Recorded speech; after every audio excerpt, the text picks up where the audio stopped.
আহ, চানাচুরটা তো দারুণ, বেশ টক টক ঝাল ঝাল। মুখটার পুরো স্বাদ বদল করে দিল। না, এবার সবার দিকে যাই। ফাটাফাটি চানাচুর, ফাটাফাটি একেবারে।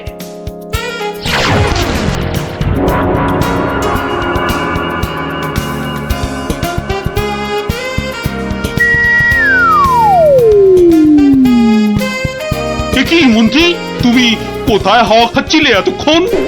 না না, মানে মহারাজ ওই ওই বাগানে একটু মানে কিন্তু তোমার মুখে ওসব কি যেন লেগে রয়েছে। চানাচুর মনে হচ্ছে। বাবা, কি যেন গেল আমার পায়ের উপর দিয়ে। ইঁদুর, ইঁদুর ঢুকিয়াছে, ইঁদুর। ও ইঁদুর, বাঁচাও ইঁদুর। ওই তো ইঁদুরটা, ওই তো ইঁদুরটা। আরে না চেঁচিয়ে ধরো না বেটাকে। আমার লাভ দিল।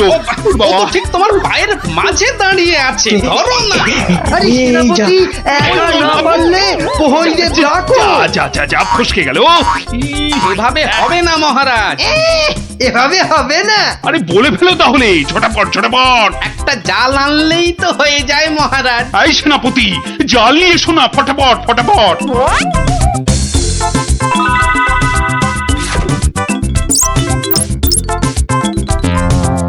তাহলে দেখলেন তো মহারাজ, বুদ্ধি না খাটালে কোনো কাজই হয় না। আবার বড় বড় বকনি ঝাড়ছো। যদি তুমি এই রাজসভায় না থাকতে না, দেখতাম তুমি তোমার ওই পেট মোটা বুদ্ধির জোরে কতদূর কি করতে পারতে। মহারাজ, মন্ত্রী মশাই কিন্তু আমাকে হ্যাটা করছেন। হ্যাঁ, এই তো গোপালকে জব্দ করার একটা দারুণ সুযোগ পাওয়া গেছে। এটা নাকি তুমি ভয় পাচ্ছ গোপাল? তার বলতে মহারাজ, দেখছেন না গোপালের ভুঁড়িটা কেমন ভয়ে চুপসে গেছে। কিসের ভয়? কিসের ভয়? বুদ্ধি থাকলে মহারাজের রাজসভা আর হাটে বাজারের ময়দান সব এই গোপালের কাছে সমান। তাই নাকি? দেখছেন মহারাজ, দেখছেন গোপাল কিভাবে আপনাকে অপমান করছে। ও, তাহলে তো তোমার বুদ্ধির দৌড় দেখতেই হয়। হ্যাঁ, তাহলে বলুন কিভাবে আমি আমার বুদ্ধির দৌড় দেখাবো? বেশ, তাহলে আমি তোমার সব সম্পত্তি কেড়ে নিলাম এই মুহূর্তে। আয়, কে আছিস? এক্ষুনি গোপালের বাড়ি যা, গিয়ে টাকা পয়সা সোনা দানা যা আছে সব নিয়ে আয়। সে কি? আর এই অবস্থায় তোমার যা সম্পত্তি ছিল, এই ধরো গিয়ে 10,000, তার দ্বিগুণ করে আমার কাছে নিয়ে আসবে, ঠিক 1 মাসের মধ্যে। 1 মাসটা একটু কম হয়ে গেল না মহারাজ? যতই বেশি সময় নাও, এ কম্য তোমার নয় গোপাল। বেশ, দেখাই যাক। তা মহারাজ, ওই আমার তো এখন টাকা পয়সা কিছুই নেই, তাই বলছিলাম যে ওই ইঁদুরটাকে কি পাওয়া যাবে? হ্যাঁ, ইঁদুর বিড়াল যা পাবে সব নাও।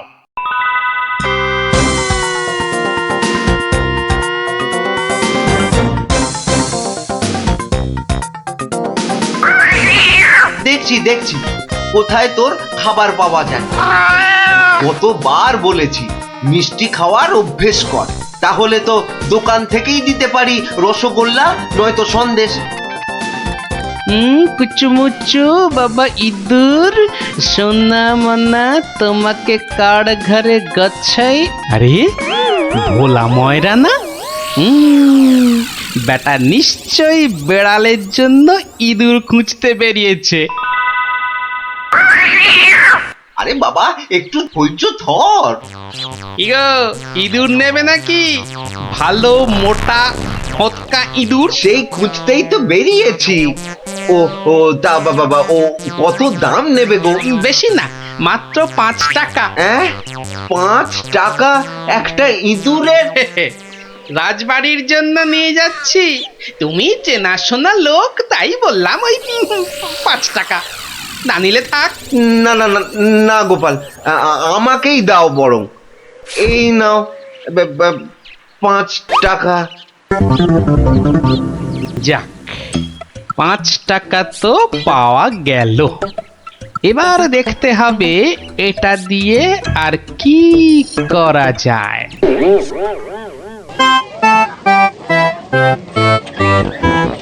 জল আছে, জল, সুন্দর খাবার জল, সঙ্গে আবার গুড়। এসো, খেয়ে যাও, খেয়ে যাও। এই দেখো খাবার জল। সঙ্গে আবার গুড় দিচ্ছি। এসো এসো এসো, সুন্দর জল আর তার সঙ্গে গুড় খেয়ে শরীর মন ঠান্ডা করো। আরে দাও দাও দাও এসো দাও। এসো এসো।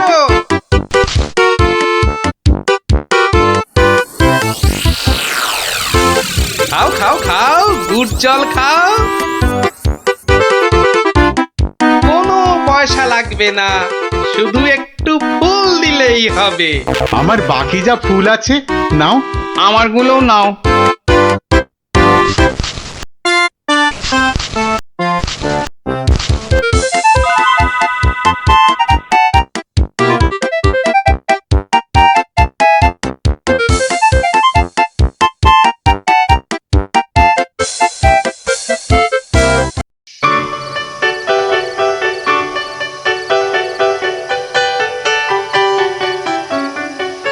নাও নাও নাও, মালা গাঁথো। সব কটা মালা আবার হাটে নিয়ে বেচতে হবে। তুমি কোনো চিন্তা করো না, হ্যাঁ? আমি যখন হাত দিয়েছি তখন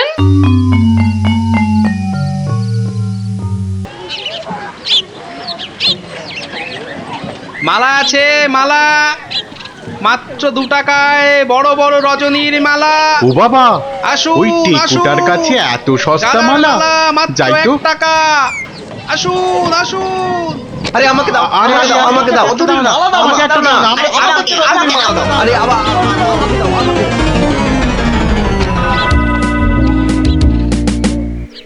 দেখি 1 2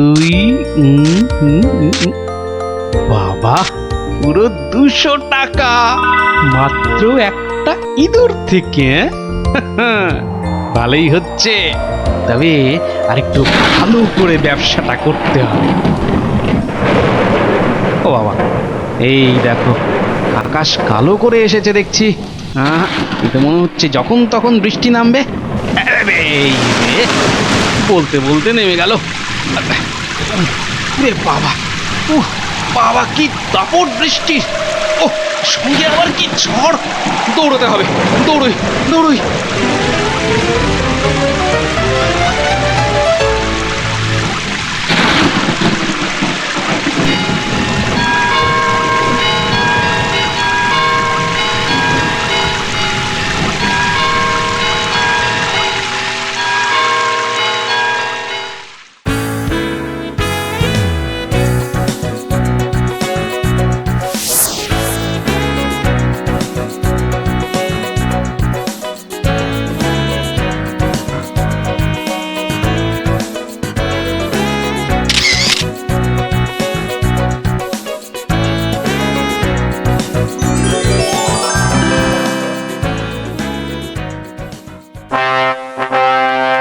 কি মন্ত্রী, গোপালের খবর কি? টাকা জমাচ্ছে খুব না? কিন্তু এদিকে দিন যে একের পর এক চলেই যাচ্ছে। যাক না, যাক যাক। যখন দুগুণ সম্পত্তি করতে পারবে না, তখন আমাকে আপনাকে হ্যাটা করার মজা বুঝবে বাছাধন। কিন্তু এখন তো আমাদের মজা দেখাতে নবাব বাদশাহ এক বণিককে এখানে পাঠাচ্ছেন। তাহলে তো মহারাজ আমাদের ওই বণিককে খুব ভালো করে খাতির যত্ন করতে হবে। শুধু কি বণিক, তার সঙ্গে কত লোক আসছে জানো, ওই ঘোড়ায় চেপে। কত কত মহারাজ? 200। তাহলে কি হবে মহারাজ? তাই তো মন্ত্রীকে ভার দিচ্ছি, এক্ষুনি বাজারে গিয়ে ওদের যাতে খাবার দাবারের কোনো রকম অসুবিধে না হয় তার ব্যবস্থা করতে। যাও যাও যাও যাও মন্ত্রী, কাজে লেগে পড়ো, যাও যাও। হ্যাঁ মহারাজ। বাহ বাহ বাহ বাহ বাহ, আজও ভালোই বিক্রি হলো মালা। কিন্তু এভাবে তো 20,000 টাকা করতে অনেক সময় লেগে যাবে। আর কি করা যায়, আর কি করা যায়? আরে গোপাল না? কি হে গোপাল, কেমন আছো? হ্যাঁ, আর আছি, আপনাকে আর মহারাজকে হ্যাটা করার মজা এখন হাড়ে হাড়ে বুঝছি। কিন্তু আপনি এখানে কেন মন্ত্রীমশাই? কেন? নবাব শেখ বণিককে এখানে পাঠাচ্ছেন। ভালো করে খাতির যত্ন করতে হবে। তাই তো মন্ত্রীকে ভার দিচ্ছি বাজারে গিয়ে খাবার দাবারের ব্যবস্থা করতে। না না না না না না, আমার আর দাঁড়ানোর সময় নেই, আমি আসছি আসছি। হ্যাঁ হ্যাঁ হ্যাঁ, আপনি যান।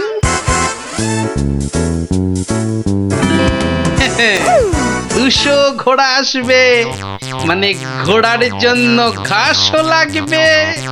পেয়েছি পেয়েছি, এক দানেই 20,000 টাকা করার ফন্দি পেয়েছি।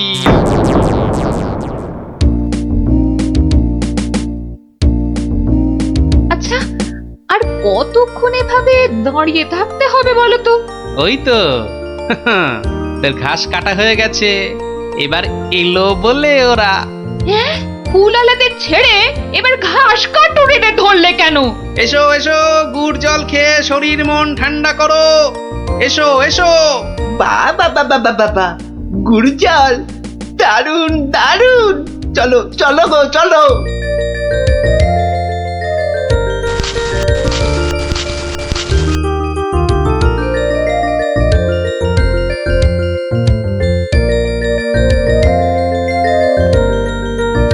কিন্তু তুমি ওদের কাছ থেকে তো জল আর গুড়ের জন্য কিছুই নিলে না। নেব নেব, কিন্তু কদিন পরে নেব। কি যে করছো আর কেনই বা করছো, কিছুই মাথায় ঢুকছে না আমার।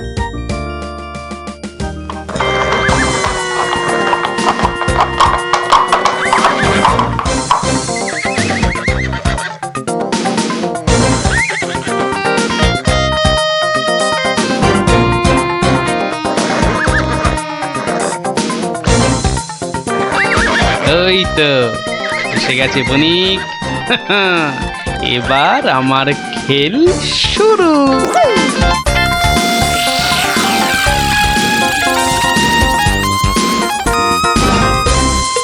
মহারাজ মহারাজ, নবাবের নবাবের পাঠানো সেই বণিক আর তার দলবল এসে পড়েছে মহারাজ, এসে পড়েছে। তো আমার কাছে না এসে যাও, আগে রান্নাঘরে যাও।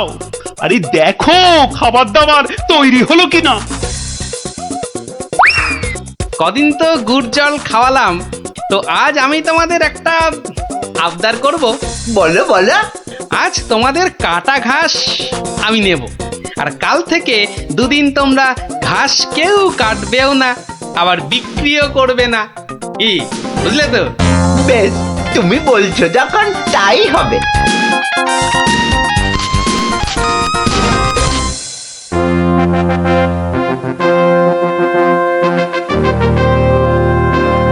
খান খান, এই খোদ খোদ নবাবের লোক, আপনারা মন প্রাণ দিয়ে খান, নইলে আবার নবাব বৎস আমার উপর গোসা করবেন। কিন্তু মহারাজ, আমাদের ঘোড়াগুলোর জন্য কিছু ঘাসের ব্যবস্থা যে করতে হবে। এ আর এমন কি কাজ? আই মন্ত্রী, যাও যাও, ঘোড়ার ঘাস লাও।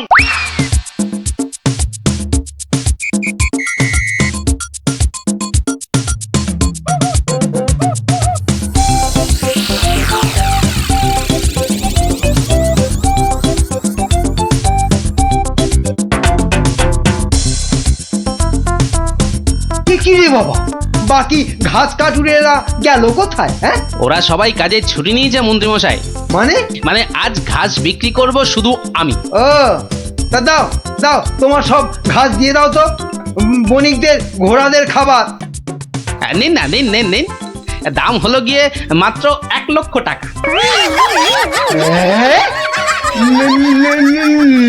লক্ষ টাকা? তোমার মনে হচ্ছে পেট গরম হয়েছে টেকো ঘাসুরে। মন্ত্রীমশাই, পেট আমার বিলকুল ঠান্ডাই আছে, ধরে দেখতে পারেন। এটা ওই যে বললাম, 1 লক্ষ টাকার 1 পয়সা কমে এই ঘাস আপনি পাবেন না। কি? তোমার এত বড় সাহস?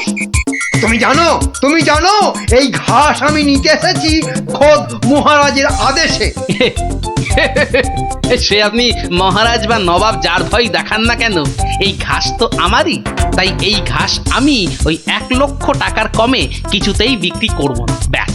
এ তো মুহা ডেপো এক গুয়ে ঘাসুরে। হ্যাঁ, এখন কি যে করি না, মহারাজের কাছেই যাই আবার।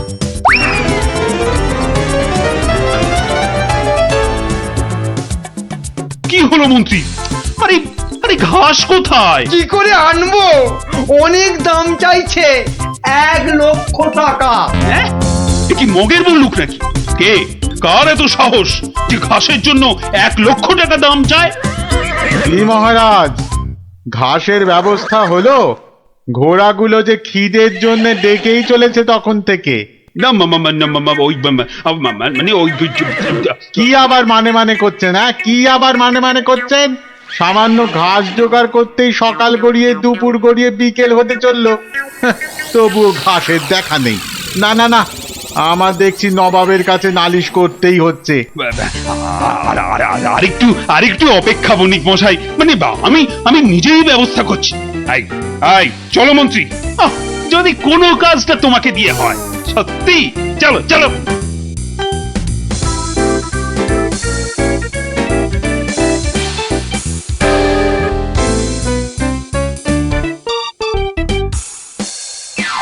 এই বেটে ঘাসুড়ে, তোমার এত সাহস, তুমি আমার কথা শুনেও ঘাস দাওনি? দেব না তো বলিনি, বলেছি 1,00,000 টাকা দাম দিলে দেব। এই ঘাসুড়ে, তোমার সব ঘাস আমি কেড়ে নেব। নিন মহারাজ নিন।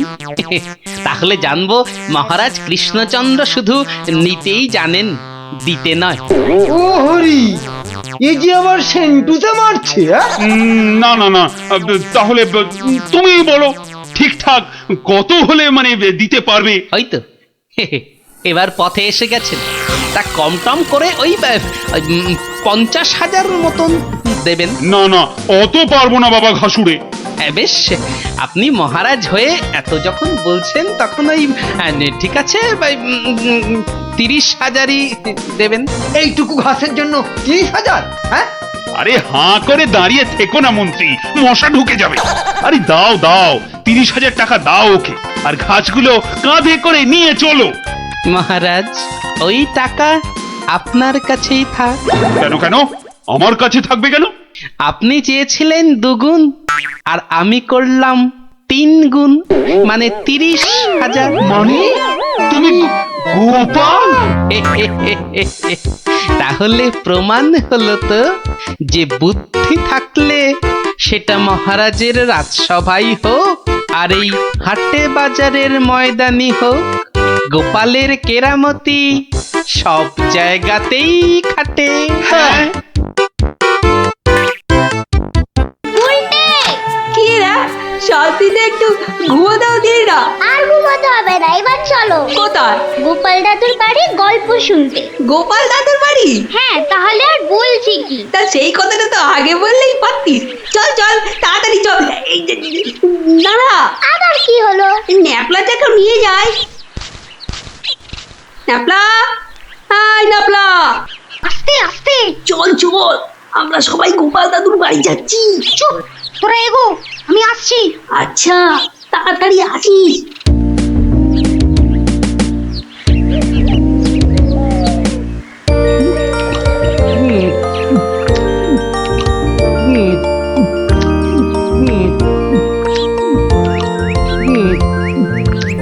কি গো গোপাল দাদু, খাওয়া হলো?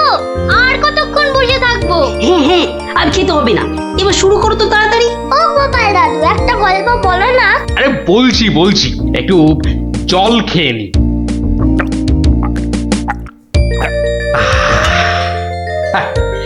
শোন তবে, মন দিয়ে শোন।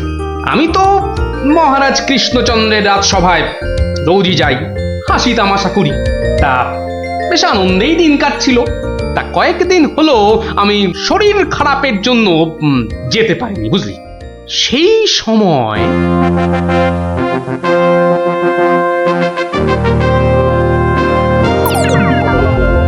জাহাপানা, আপনি কি কিছু ভাবছেন? হুম হুম ভাবছি উজির, ভাবছি। কি ভাবছেন জাহাপানা? আচ্ছা উজির, হিন্দুদের কি একটা মহাকাব্য আছে না? কি যেন নাম? হিন্দুদের মহাকাব্য? কি যেন কি যেন কি যেন জাহাপানা, কি যেন নাম মহাকাব্যটার? খামোশ! প্রশ্নটা আমি তোমাকেই করেছি। উত্তরটা যদি আমি জানতাম তাহলে তোমার মতো একটা আহম্মকের কাছে কি জানতে চাইতাম? তাড়াতাড়ি বলো কি নাম। কি কি যেন কি যেন মহাভারত জাহাপনা।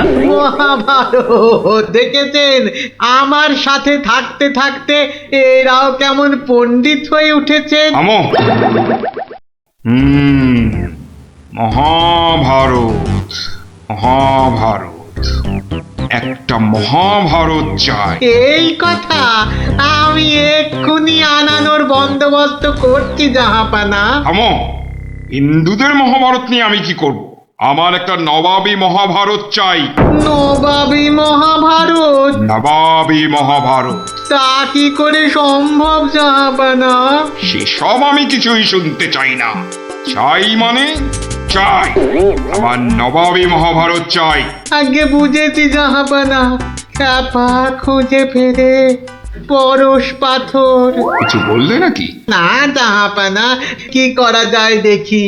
আমার মাথায় একটা মতলব এসেছে। শুনেছি মহারাজ কৃষ্ণচন্দ্রের সভায় নাকি অনেক পণ্ডিত আছেন। হ্যাঁ জাহাপানা, ঠিকই শুনেছেন। ওনাকে এক্ষুনি চিঠি লিখে আমার ইচ্ছেটা জানিয়ে দিন। জো হুকুম জাহাপানা। কিন্তু মানে কি লিখবো যদি একটু বলে দেন।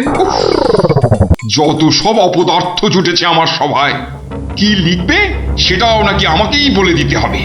লিখবে, যত শীঘ্র সম্ভব আমাকে একটা নবাবী মহাভারত লিখে পাঠানো হোক। তার জন্য যা খরচ তা আমি সব দেবো, কিন্তু আমার নবাবী মহাভারত চাই। না পেলে কিন্তু সবার গর্দন যাবে।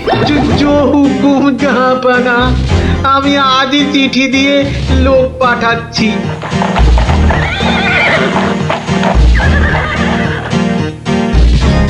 শুনলেন তো সবাই, এই খামখেয়ালিপনার কোনো মানে হয়? কিন্তু এখন উপায়টা কি? উপায় তো আবার আছে নাকি?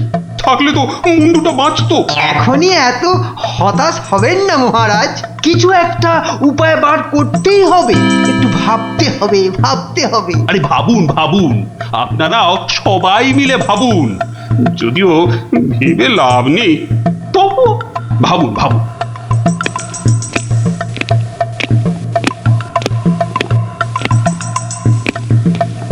ধুস ধুস, ধুস, উমহাম না করে ভাবুন সেনাপতি। মহারাজ, একটা কাজ করলে হয় না? কি কাজ? মহারাজ, আপনি নবাবকে লিখে পাঠান, যে কাব্য নবাব নিজে রচনা করবেন সেই কাব্যই একমাত্র নবাবী মহাভারত হতে পারে। সাধু সাধু সাধু। থামুন মন্ত্রী, আপনি বিদ্রোহ চাইছেন? অনর্থ হয়ে যাবে। নবাব আমাকেই বিদ্রোহী বলে আমার এই সাধের মুন্ডুটা ঘ্যাচাং করে। না না না না না, এই অসম্ভবে অসম্ভব। দূর, একদম বাজে মতলব। এটা একটা উপায় হলো? প্রণাম মহারাজ। শেষ প্রণাম করে নাও, এরপর আমার ছবিতে মালা ঝুলিয়েই রোজ প্রণাম করতে হবে। তাহলে আজই আমি বেশ ভালো দেখে কয়েকটা রজনীগন্ধা ফুলের মালা তৈরি করতে বলি। থামো, এখন রসিকতার সময় নয় গোপাল। এ আমার মুন্ডু বাঁচানোর প্রশ্ন গোপাল। শুধু আপনার নয় মহারাজ, আমাদের মুন্ডুও তো ফেসে রয়েছে। যাক, মাত্র আমার মুন্ডুটাই তাহলে বেঁচে থাকবে, নিশ্চিন্ত হওয়া গেল। গোপাল, বললাম না এটা রসিকতার সময় নয়। আগে মহারাজ, ওই সমস্যাটা যদি একবার খোলসা করে বলেন তাহলে আমি একটা উপায় বলে দিতে পারি। মন্ত্রী, গোপালকে সব খুলে বলো। আপনি, আমি, আমরা সবাই ভেবে যে সমস্যার সমাধান বার করতে পারছি না, সেই সমস্যার সমাধান করবে গোপাল। দেখো কাণ্ড, যাদের দ্বারা যে কাজ হওয়ার নয় সে কাজ তারা করবে কি করে মন্ত্রী মশাই? শোনো গোপাল, তুমি কাতুকুতু দিয়ে লোক হাসাতে পারো বটে, কিন্তু একটা গোটা মহাভারত রচনা করা তোমার কাম্য নয়। তাও এ যেমন তেমন মহাভারত নয়, নবাবী মহাভারত। নবাবী মহাভারত, এই ব্যাপার। হাসছো তুমি? তুমি হাসছো? আমাদের গর্দান যেতে বসেছে আর তুমি দাঁত বার করে হাসছো? সত্যি তুমি গন্ডমূর্খ। ঠিক বলেছেন মহারাজ। এ কম্ম আমার মতো মূর্খের নয় মহারাজ। মন্ত্রী মশাইয়ের মতো পণ্ডিত লোক থাকতে আমার কাজে হাত দেওয়া ওই বামন হয়ে চাঁদে হাত দেওয়ার মতো। আপনি আপনি এই নবাবী মহাভারত লেখার দায়িত্ব ওই মন্ত্রী মশাইয়ের কাঁধেই চাপিয়ে দিন মহারাজ। থামুন থামুন গোপাল, নবাবের খামখেয়ালিপনার উপদ্রব থেকে তুমি আমাকে আগেও উদ্ধার করেছো মানছি, কিন্তু এবারকার ব্যাপারখানা তোমারও সাধ্যের অতীত। আপনি ভুল করছেন মহারাজ। এই নবাবী মহাভারত যদি কেউ লিখতে পারে সে হলাম আমি মহারাজ। পরীক্ষা প্রার্থনীয়। ভেবে দেখো বাপু, শেষকালে ডোবাবে না তো? তাহলে কিন্তু তোমারও বিপদ, আমাদেরও বিপদ। আগেও যখন ডোবাইনি এবারও ডোবাবো না মহারাজ। বেশ, কি করতে হবে বলো? তোমার এই নবাবী মহাভারত লিখতে কত খরচ হবে সব তো নবাবকে জানাতে হবে। আগে আমার বিশেষ কিছুই চাই না। আপনি নবাবের কাছ থেকে 4 মাস সময় চেয়ে নিন, আর খরচা বাবদ 5000 স্বর্ণ মুদ্রা। ব্যাস ব্যাস, এইটুকুতেই হবে। বেশ, মন্ত্রীমশাই শুনলেন তো? নবাবকে শীঘ্রই পত্র পাঠান। যথাজ্ঞা মহারাজ। তার নবাবী মহাভারত লিখবে কোথায়? ভাবছি বাড়িতে বসেই লিখব। সে কি, 4 মাস তুই রাজসভায় আসবে না? কি করব মহারাজ, হাতে সময় বড়ই কম। না না না, তা হবে না। রোজ না হয় সপ্তাহে অন্তত 3 দিন তোমাকে কিছুক্ষণের জন্য হলেও রাজসভায় আসতেই হবে, তা না হলে তো আমি শান্তি পাবো না। বেশ, আপনার ইচ্ছা যখন তাই হবে। এখন তাহলে আমি আসি মহারাজ। এসো।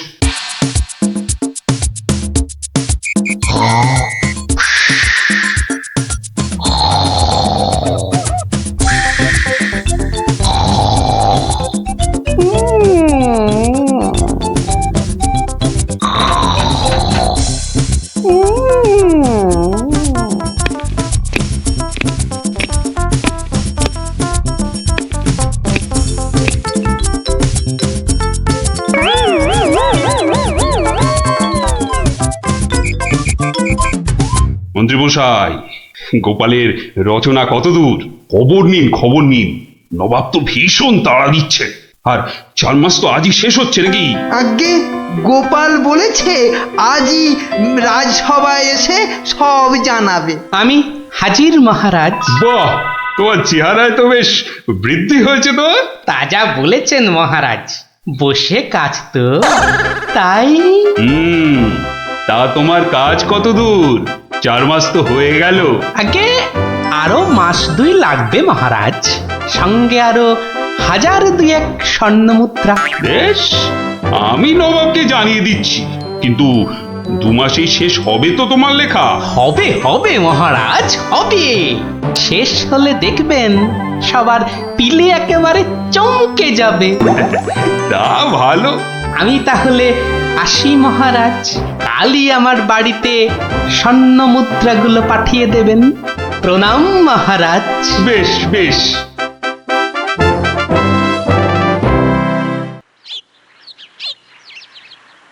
দেড় মাস পার হয়ে গেল, গোপালের খবর কি? দিকে পয়েতে যে হাত পা সব পেটের ভেতর ঢুকে যাচ্ছে। তখনই বলেছিলাম ওই সব এলেবেলে গণ্ডমূর্খকে এইসব গুরুতর দায়িত্ব দেবেন না, শেষমেশ ও ডোবাবে, এই আমি বলে দিই। প্রণাম মহারাজ। এসো এসো গোপাল। এসব কি? বস্তা কেন? আগে এতেই তো রয়েছে সেই নবাবী মহাভারত। বস্তায়? আমাদের মহাভারত তো একটাই খণ্ড, তো নবাবী মহাভারতের জন্য পাঁচটা বস্তা? আগে নবাবী মহাভারত তো, তাই মহারাজ অনেকগুলো খণ্ড হয়ে গেল। তা বেশ, তা তোমার কাজ তাহলে সম্পূর্ণ। আগে একটুখানি বাকি মহারাজ, সেটা ওই নবাবের কাছে গিয়েই সম্পূর্ণ করতে হবে। আপনি কালই আমার যাওয়ার ব্যবস্থা করুন মহারাজ। বেশ, যেমন তোমার ইচ্ছা।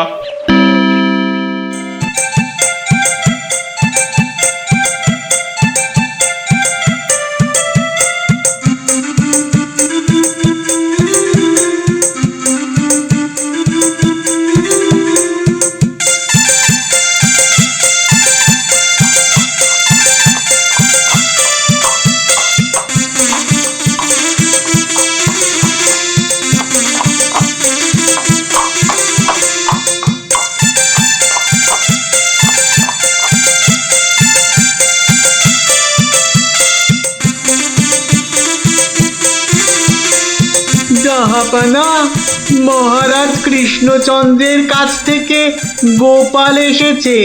আদাব জাহাপনা। গোপাল, আসন গ্রহণ করুন। নবাবী মহাভারত এনেছেন? এনেছি, বাইরে গরুর গাড়িতে আছে হুজুর। হ্যাঁ, নবাবী মহাভারত গরুর গাড়িতে?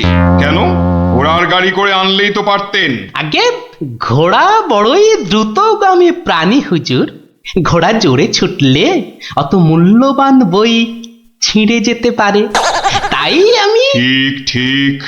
তা মহাভারত রচনা শেষ হয়েছে তো? আগে প্রায় শেষ হুজুর, কিন্তু কিন্তু হুজুর একটা জায়গায় না আটকে গেছি। ওটুকু হলেই একেবারে সম্পূর্ণ হয়ে যায় হুজুর।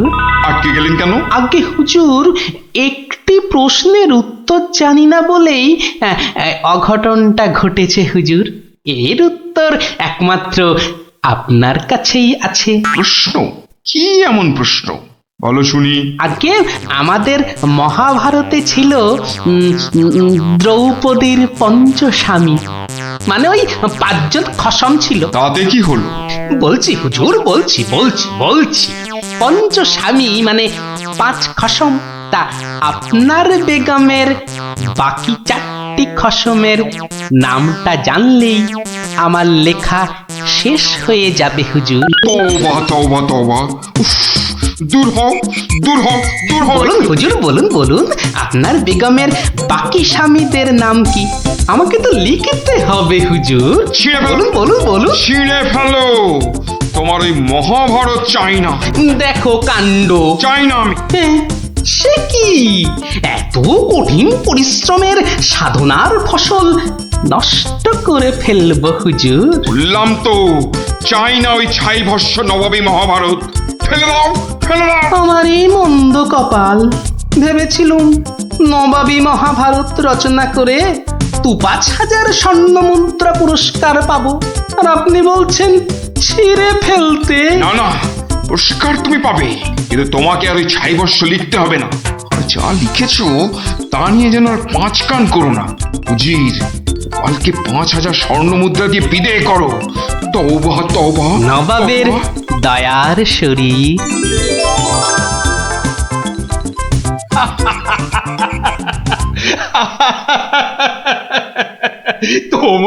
তোমার জবাব নেই। কিন্তু ওই মহাভারতে তুমি কি লিখেছো তা জানতে যে খুব ইচ্ছে করছে। এ কি, এই যে সব বাজে কাগজ। বুদ্ধি থাকলে বাজে কাগজই নবাবী মহাভারত হয়ে যায় মহারাজ। মন্ত্রী মশাই, এই গোপালকে 2000 স্বর্ণ মুদ্রা পুরস্কার দেওয়া হোক এক্ষুনি। বলেছিলাম লিখতে মন্ত্রী মশাই, আপনি তো লিখলেন না।